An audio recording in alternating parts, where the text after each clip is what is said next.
Ladies and gentlemen, welcome back to the Problematic Podcast. I'm going to do my friendly salutations right now because everything for the rest of this podcast is going to be fire, brimstone, and probably a lot of cussing. It could be a lot of cussing. But before we get into that, Whitney, how have you been? Good. How are you, friend? You know, my whole livelihood has been under attack. Apparently your existence.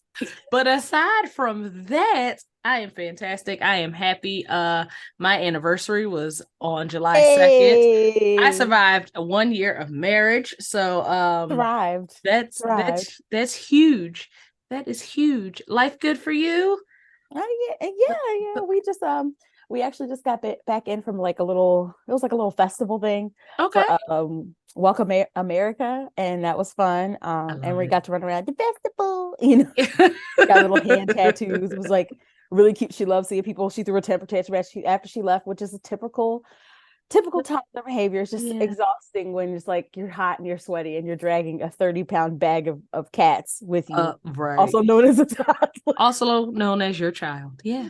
That you love has your face. It's funny. And you have to remind yourself, like, I love this person. I love this person. I love this person. I love this person. I love this person. And then when you get home and they've calmed down, you're like, I do love this person. I do. That pretty much sounds like my first year of marriage when you think about it.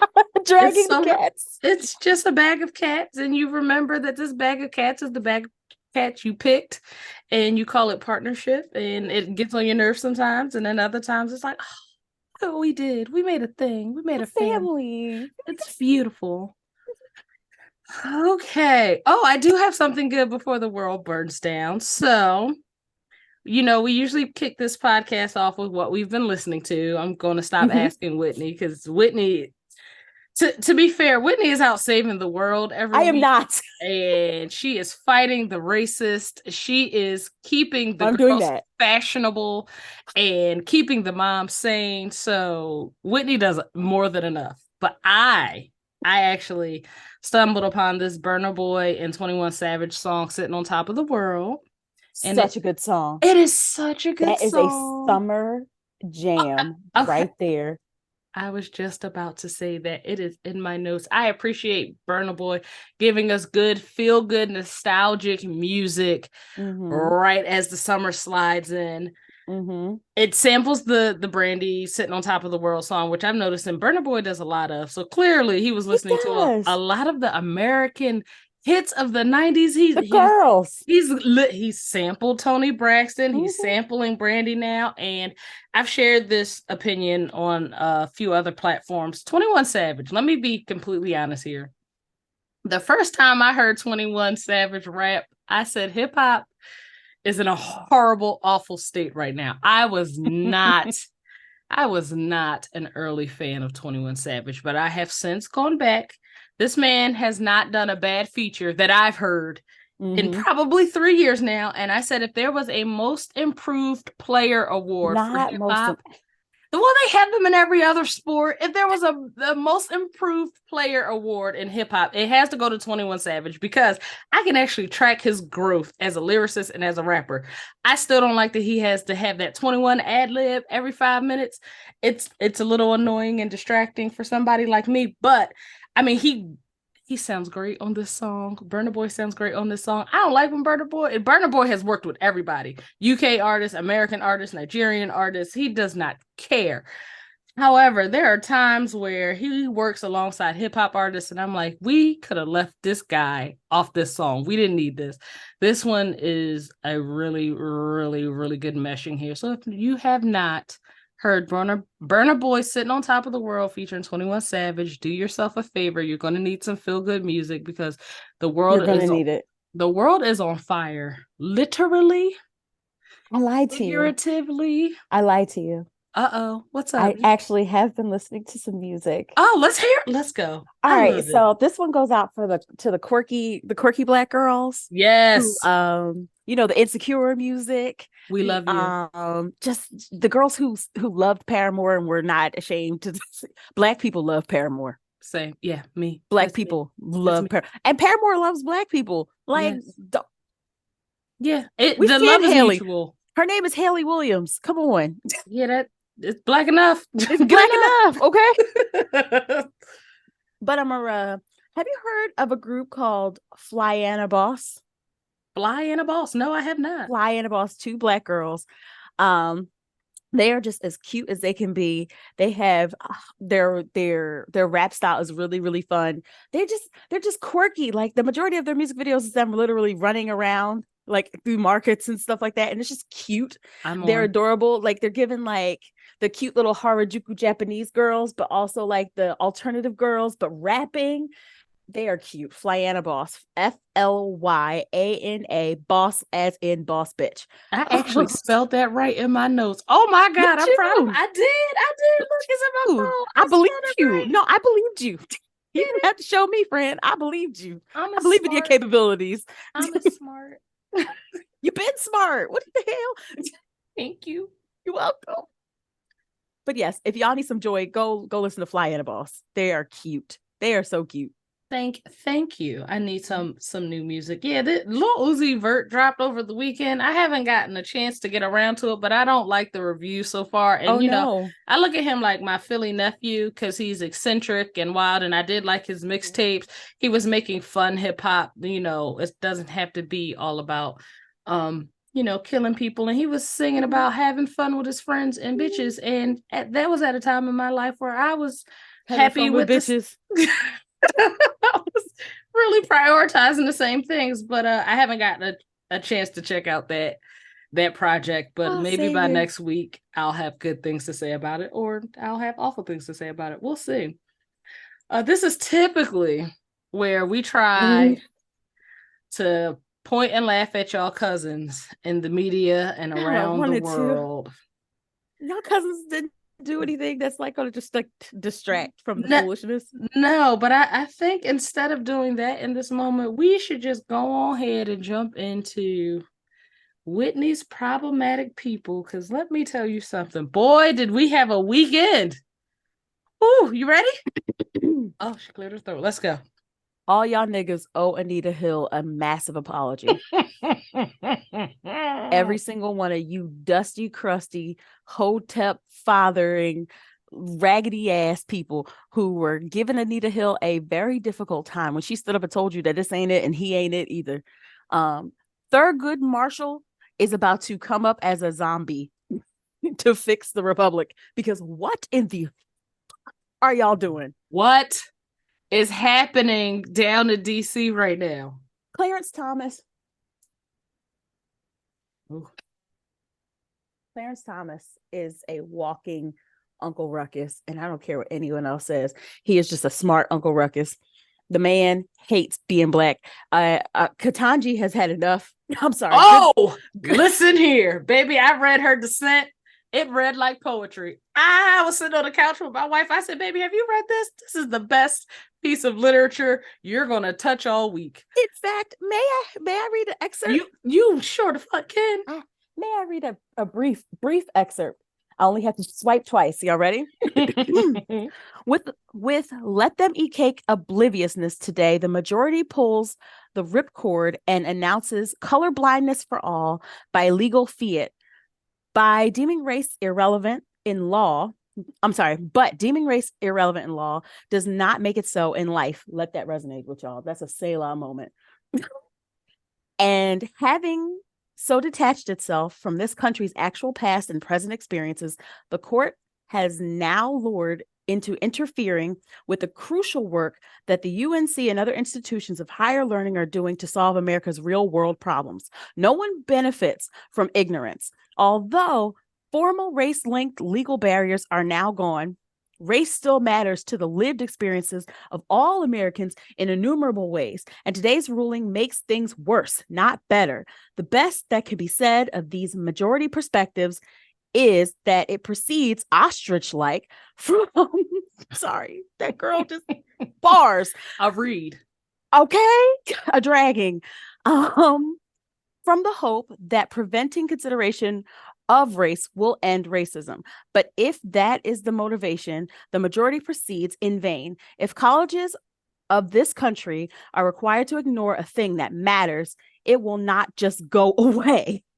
It will take longer for racism to leave us, and ultimately ignoring race just makes it matter more. And that was her dissent. God, this week, y'all, they've been so busy. Ciao. I'm like, which case are we talking about? We're talking about affirmative action, because affirmative action as it pertains to education is dead. And you might as well look at it for employment, because it's only going to take one court case. Right. So the thing about the Supreme Court making these sorts of rulings is they're not being hyperbolic when they say it becomes the law of the land. They set the precedent. Meaning this court case, yes, we're talking about college admissions now, but it only empowers those who are looking to be colorblind, quote unquote, as they say, in employment and a number of other things. It empowers them. It puts the battery in their back to come up with their own legal challenges. And now they know they have a court, they have a conservative leaning court to support this. What I find most interesting is that you've done away with considering race. Again, being Black or being brown did not guarantee you a place in these universities. That has never been the case. Never. It was just an additional factor to consider when you're trying to make a more diverse student body. Now you have this instance where, and the statistics were like mind-boggling. It was saying that 43% of white students at Harvard are legacies. So you mean to tell me almost half of the white students on Harvard's campus are legacy, they're legacy applicants. So we're still allowed to allow these universities to consider socioeconomic things that have put these people in a place. It's almost like, I'm fumbling over my words, but I want to make sure I capture this perfectly. For over a century, white students have been able to use the fact that their parents went to a university to go to these universities. So they've benefited from that. They've had a head start because for one of those centuries, we couldn't even go to college. Think about that. You have the head start. So while your family was building a legacy that was going to let your mediocre ass go to this university, people who look like me couldn't even fucking go to college. At one point, they didn't want us to read. It was illegal in some places to teach people who look like me to read. So I really want people to like kind of grasp that notion that yes, privilege is real and we're not trying to make it punitive, but just think about that. While you were building a legacy for your legacy enrollment, we couldn't even go to college. There were no schools for us. They wouldn't even accept us. That's why we had to build our own. So, I mean, I have been so tightly wound about this damn case for days now because the ruling came out on Thursday, but you have all of this discourse and the trolls on social media aren't making it any better because they think it's funny. They think it's hilarious. Do you know what this is going to do to Black and brown enrollment in these universities? And at this point, it's not even the university's fault because you removed their protections. You removed their ability to create this diverse environment on these campuses. And it benefits not just the Black and brown students, but the white students as well. Yeah. And we don't even have to imagine. We could just look at California. California banned affirmative action in their universities back in 1998. And since then, they said that very next year, Black and brown enrollment dropped by half. 50% in the most populous state. And they are still 25 years later trying to bring it back up. They are They've been trying everything. And California, I don't know if y'all noticed, that's kind of like that is the land of, they call it the land of fruits and nuts. And the reason why they call it that is because it is one of the most liberal spaces my God, this continent. Calls it that. No, the land. I had a professor in undergrad who called California the land of fruits and nuts all the time. That is hilarious because my immediate mind went to, I'm like, oh yeah, they do make a lot of produce. Wow, Whitney. No, that's not what we're referring to. That is not. We are not referring to the grapes for the wine.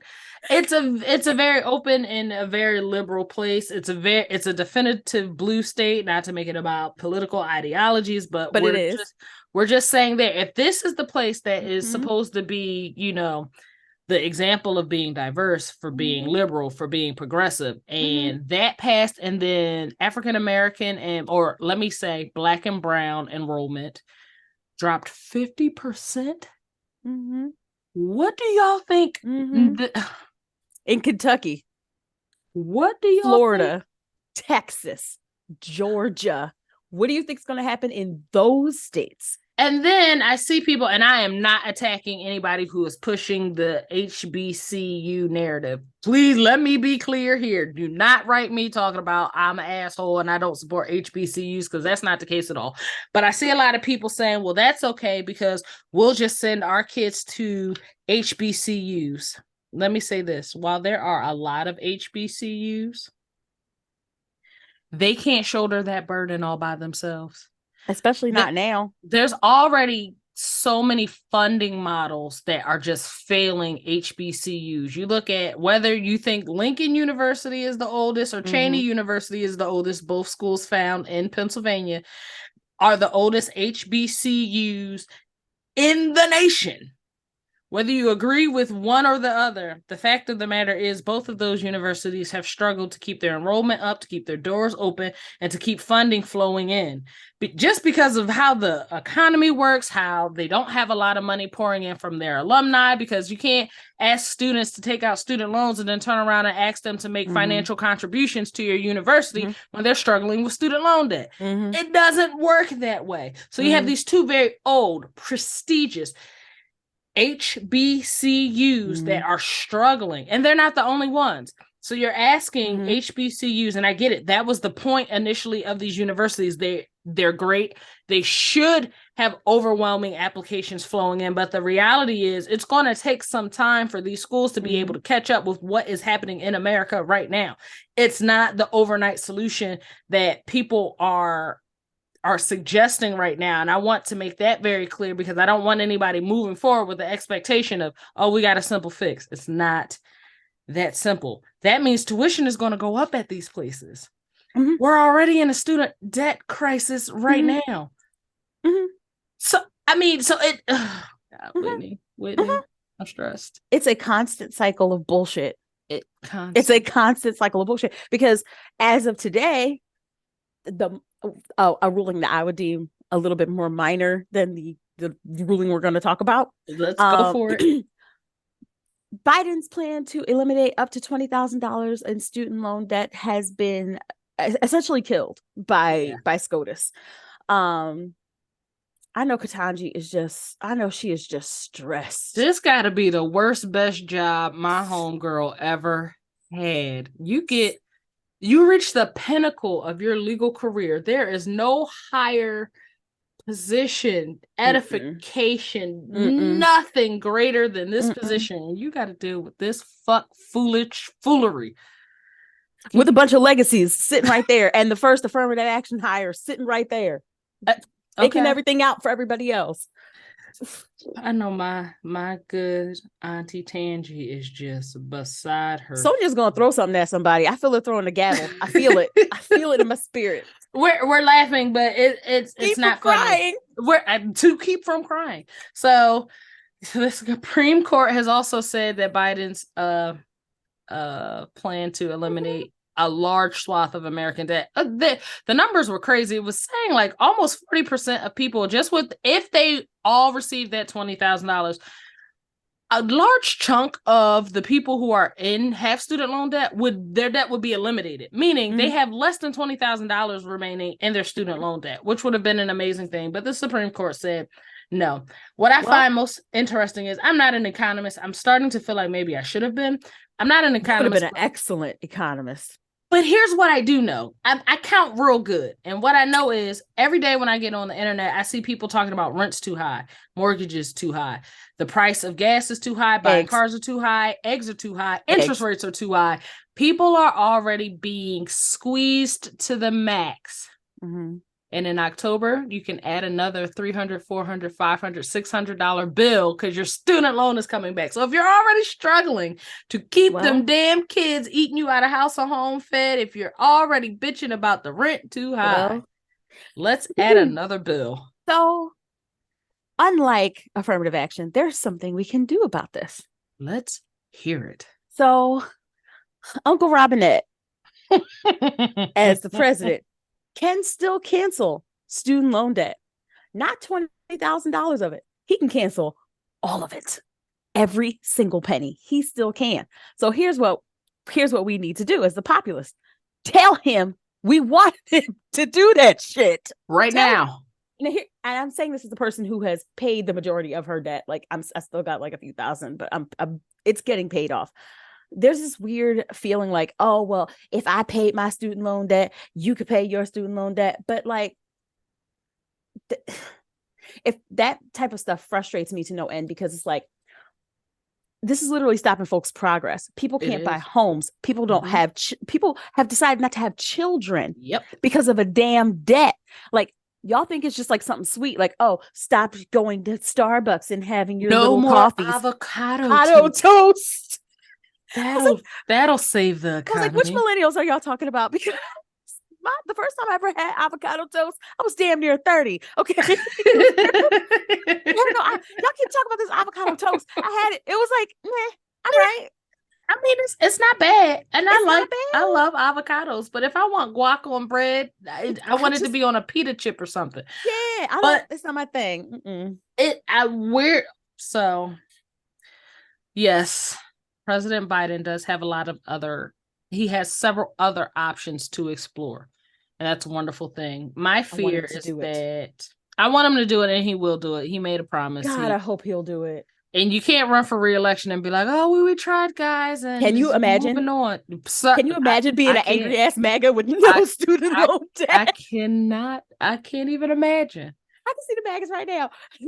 Spending that money. You just mad at Biden. Just pissed. But I will say this. We have other options. I need people to just expect that there's a population of people who don't want you to have any relief. So anything that he puts forward is going to be challenged. Our hope is that the laws are in place and that, you don't take it to this zoo of a Supreme Court and have it shot down again. Just supremacists, all of them. That being said, before you get there, I had one more thing I wanted to talk about with the SCOTUS. Oh, yes. Please interestingly enough, they upheld voting rights this week. Like heavy on that. I like to thank this person right here. This person. I'd like to thank her for that. As I pulled 3 stories, there's one story from Alabama where, according to the Associated Press, the Supreme Court rules in favor of Black Alabama voters in an unexpected defense of the Voting Rights Act, where essentially they were doing something weird with the maps. And the Associated Press doesn't use words like miraculous. To see them use words like miraculous. Nobody thought it was going to happen. You know why that happened? Because that lady that I just showed you. Because according to a separate article that I was reading in Salon, salon.com, I believe, they said that it's her way of phrasing things and asking questions. And she made John Roberts, whose work, if you've paid attention to his work, which I've started to do recently because of the bullshit. If you want to be pissed off, go for it. Because he's been against voting rights since forever, which I'm like, why would you be against voting rights and be in a democracy? You live in the wrong nation to be against voting rights. That's weird. Right. That's weird. That's like these weirdo moms that are now into like being against empathy. We'll talk about them later. Because they're here, by the way. Okay. Yeah, they're in Philadelphia. They're here for the holiday. Anyway. So that happened in Alabama. with a 5-4 ruling for Black Alabamians. The Alabamians? Country folk is what I call them, but the people from Alabama, the Black ones. Also, the Supreme Court unfroze Louisiana redistricting case, which could boost Black voting power before 2024. That could give them another senator or representative, rather. Praise God. So that's also the Associated Press. Also from NPR, shout out to NPR, friend of the pod, friend of me because I'm a nerd. The Supreme Court rejected an independent state legislature theory, which I was like, wow, the Republicans are into theories now, huh? And that was for a case that was happening in North Carolina. So in 3 different instances over the last few weeks, the Supreme Court has actually helped with voting rights, help protect voting rights. In one place they wanted to redraw another map, like they're just redrawing all these maps. Gerrymandering is real, people, and I know a lot of people do not care, and I know a lot of people are just committed to not voting, but I'm going to say this. They teach entire classes, not just at the undergraduate level, but at the graduate level and the PhD level. They teach entire courses on gerrymandering, how to do it, how to fight against it. They have created an entire science dedicated to limiting Black and brown votes. So while you may not think your one single vote is important, they are literally crafting curriculum to ensure that you can't vote. And if you can vote, that it doesn't matter. So I've just say all of this to say, I'm going to get off my soapbox in just a second. If you don't think your vote matters, but these people who need votes to do their job think it matters, that should tell you something. A little something, maybe. No, I guess not. It should tell you something. Back to you. I was just going to pivot for a second. There was another Supreme Court. This one to me is complete bullshit. Now, there was another Supreme Court ruling that came out this past Friday, and essentially it was a person in Colorado owns or aspires to own a web design company. They don't even have the web design company yet, but they took it to court because they wanted to ensure that they did not have to provide web design services to LGBTQIA people when they feel that the service goes against their particular religious rights. For example, what this person was saying is, I create websites. I don't have any issues with Black people or gay people or any of these people. I'll create websites for anyone. But what I won't do is create a wedding website for gay people. I want to draw a hard line there because it infringes on my freedom of speech. They turned nobody asked you, LGBTQIA rights protection case into a freedom of speech case. And they won. It's so ridiculous and it's so absurd in the SCOTUS streets that I'm just like, what are we actually doing here? What are we doing? What is the purpose? I got to take it back to, because y'all know in 2016, I was devastated. I cried on election night. I called my mom at 3 a.m. and she told me that everything was going to be okay because things have a way of working themselves out. And my mama ain't never been wrong yet. So I'm hoping that it comes. But that's me. I'm just like, where is it? Because y'all attacked Hillary Clinton. I want to read a quote from Hillary real quick.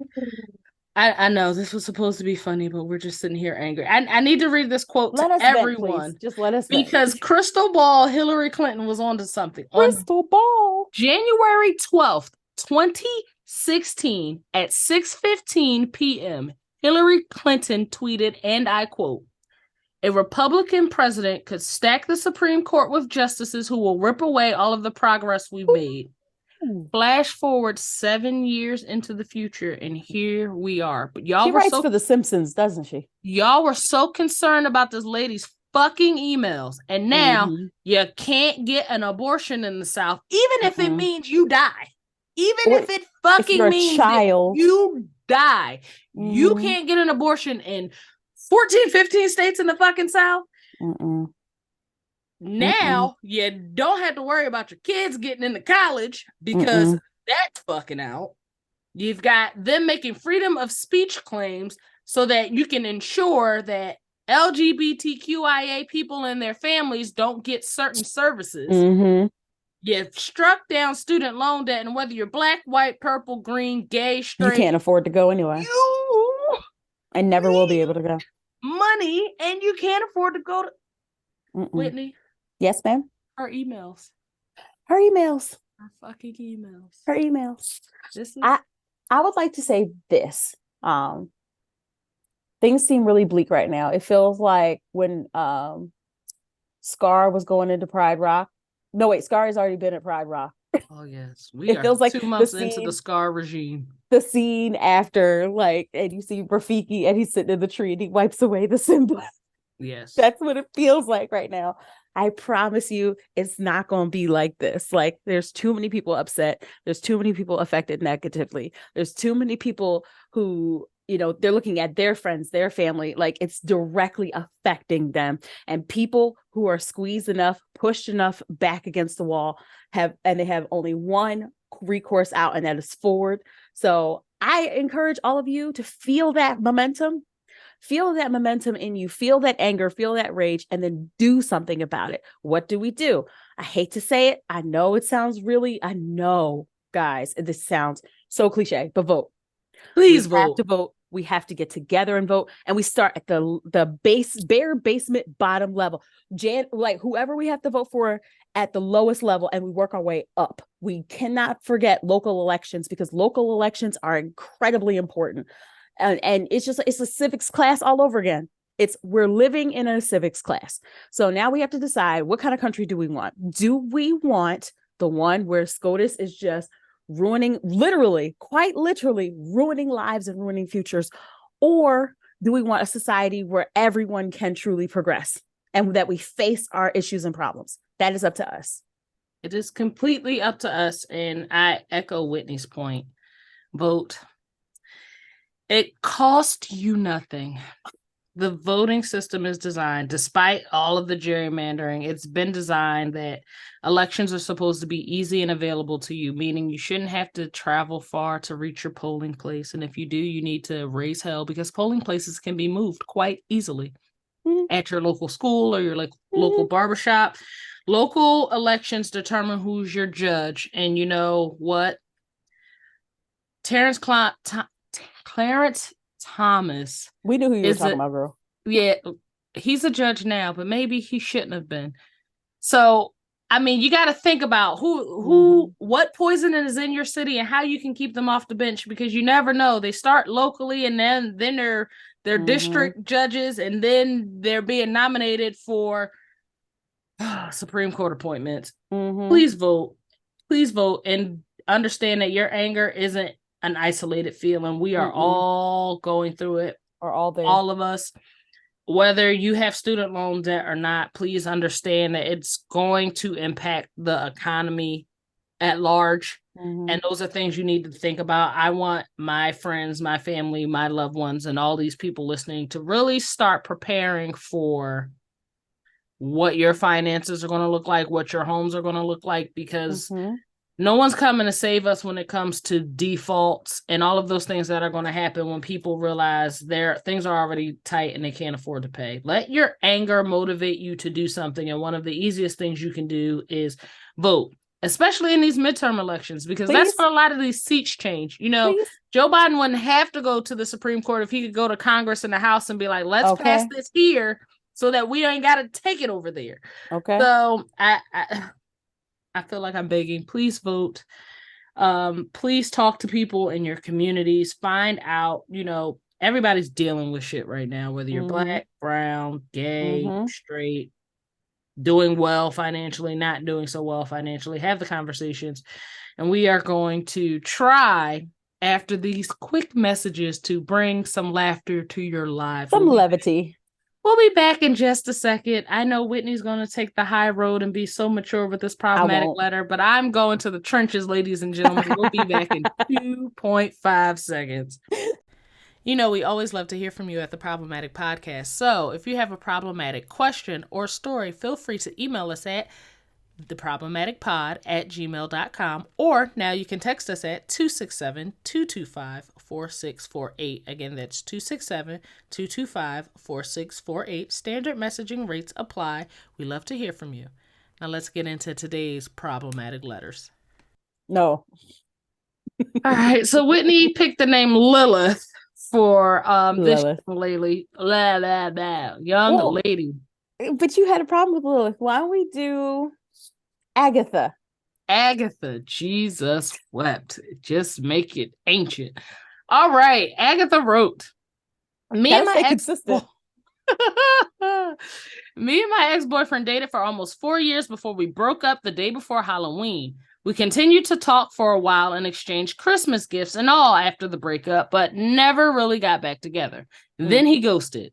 I found out from one of my cousins that he is now engaged to his ex-girlfriend. I'm salty. There was clearly some overlap between the time that they were still conversing and his new/old relationship. I thought about reaching out to his ex, now his fiance, and sharing, but I know it's going to make me look dumb. I know I shouldn't care, but I'm mad as fuck because I feel like he played me. Am I wrong for wanting an explanation? Can I send these screenshots to his ex/fiance? Let me just say, before Whitney goes and when they go low, we go high. Stop this. This girl is so petty for calling this girl his ex/fiance. It's just his fiance now. Now it's just his fiance. That's not his ex no more. That's just his. You were the ex. You're the ex, Sugarfoot. Ex now. I'm not making light of your situation. Sorry, but Agatha. I'm gonna let Whitney start because Whitney is a way better person. I am not. Oh, Agatha, I've been ghosted before. That sucks, especially when you're like, 4 years is a long time to not have an explanation. Very long time is a very long time. Like that, you could have had a degree. Not with this current SCOTUS. No. Jesus wept. Just about to get sad again. But no, girl, you are absolutely entitled to your feelings. There is nothing wrong with wanting an explanation. I think that your explanation that you want, which is coming from him, not her. I don't think that she has anything to do with it. I think that if you really truly want an answer, and you that's something that you guys need to do. Like y'all need to talk that out. If he's willing to even talk. I just feel so bad because like 4 years is a really long time. It is. To experience something like that, like with no explanation. None. No. Golly, that sucks. And you're allowed to feel as angry or sad as you want. But I'm gonna say leave this other person out of it because she don't have nothing to do with it. The anger and the ire you feel is not even directed at her, it's at him. And so whatever you're thinking, like direct that at him. But I would say, nah, girl, like leave her out of it. And we kind of are on the same page. See? kind of. I agree. Someone ghosting you, Whitney and I share different opinions on that. It's not the best thing to do. It's cowardly. But, if I had to take a guess, I would probably assume if this man went and got back with his ex, he couldn't talk to you forever. Like, it just wasn't going to work. So maybe at some point he did the mature thing and was like, okay, this is who I want to marry. I can't keep talking to her, which is more than I would say most men do, because I have seen men just hoard and keep women and keep talking to them, even though they're in different relationships. So to that, I'll say, yeah, the ghosting is kind of shady, but he was probably like, okay, well, I can't go ahead and get married and still be exchanging Christmas gifts and doing all this stuff with her. Could you reach out to his now current fiance, who you refer to as his ex/fiance? Even though you're the ex now. I wouldn't recommend it.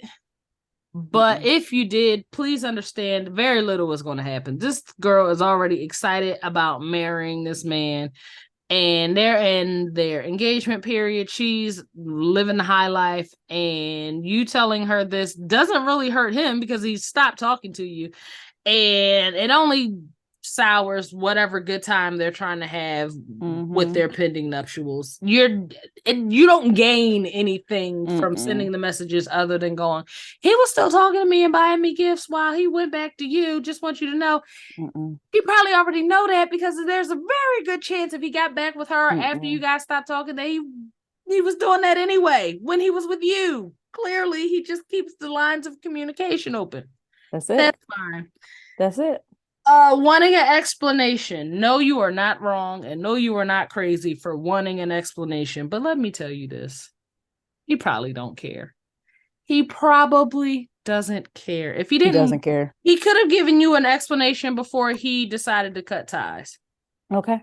Thinking that you're going to get one now that you're coming to him with feelings of being played is probably not going to get you what you need. I know it's easier said than done, but it looks like you should cut your losses. I get it. 4 years is a long fucking time to be in a relationship. And then for that relationship to end, and then he go to his ex and then marry that ex. I get it. It sounds bad. It's giving Terry McMillan play. It definitely is. It's given like Tyler Perry-ish. Yeah, it's given all of those things, and you're not crazy for feeling that way.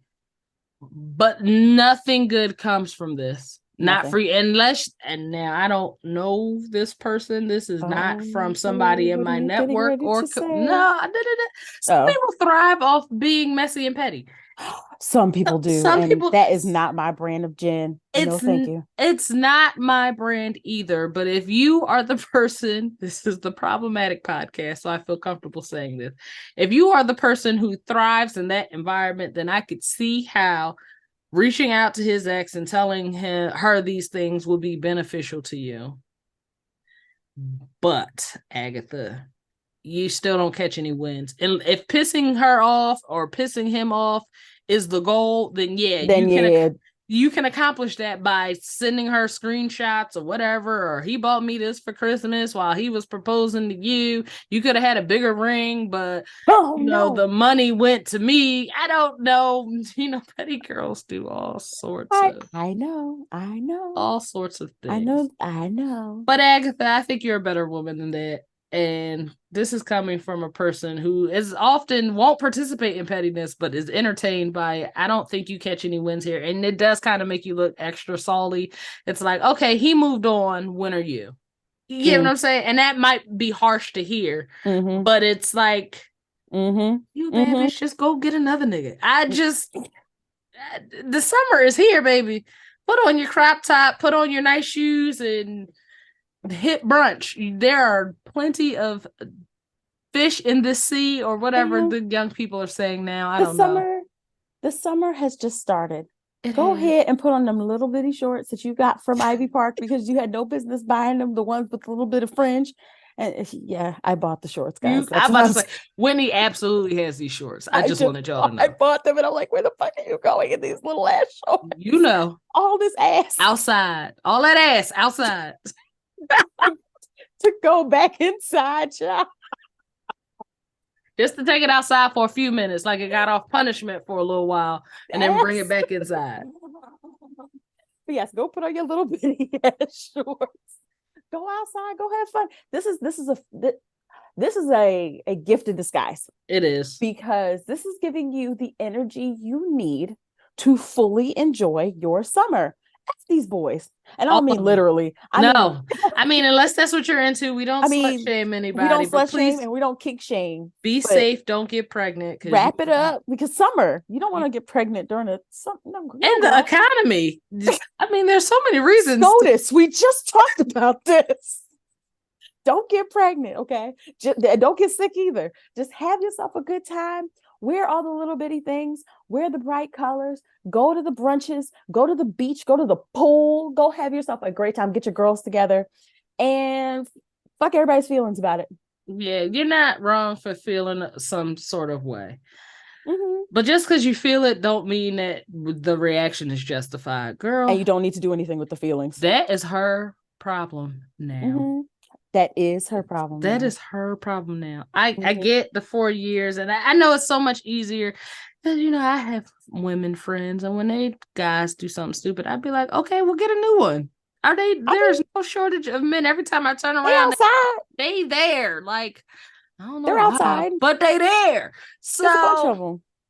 get another one. I mean, yeah, clearly you cared a lot about this one, but he's made a decision to go do something else. I need you to make even better decision. Go get an extra max, Go get a better different one. Yeah, and then whatever he do for his wedding, just make sure you do it 9 times over. Jump out of an airplane, land at the You know altar. what? The best, and I say this as a person who's been ghosted by somebody I was in a long-term relationship with. The best revenge that ever happened to me was realizing that I forgot to get revenge. Oh, come on, Nat. Won't he do it? Say it again. I didn't mean that to be a moment. No, that's a moment. That was that's me being bar. transparent. That's a bar. The best revenge, it happened recently. It happened like a few weeks ago. I'm sitting in this house. I'm happy. I've been married a while. We have this healthy little girl. Life is good. Things are good. And I hear tell that this particular person wasn't doing so well. And I'm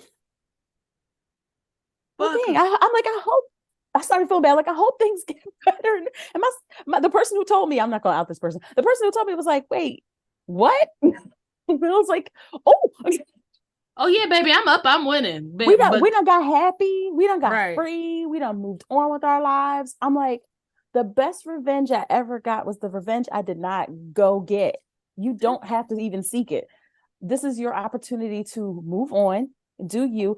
And you know what happens? And some men were very upset at this, but this is the truth. Some guy was on TikTok complaining, he's like, why y'all always gotta level up after the fact?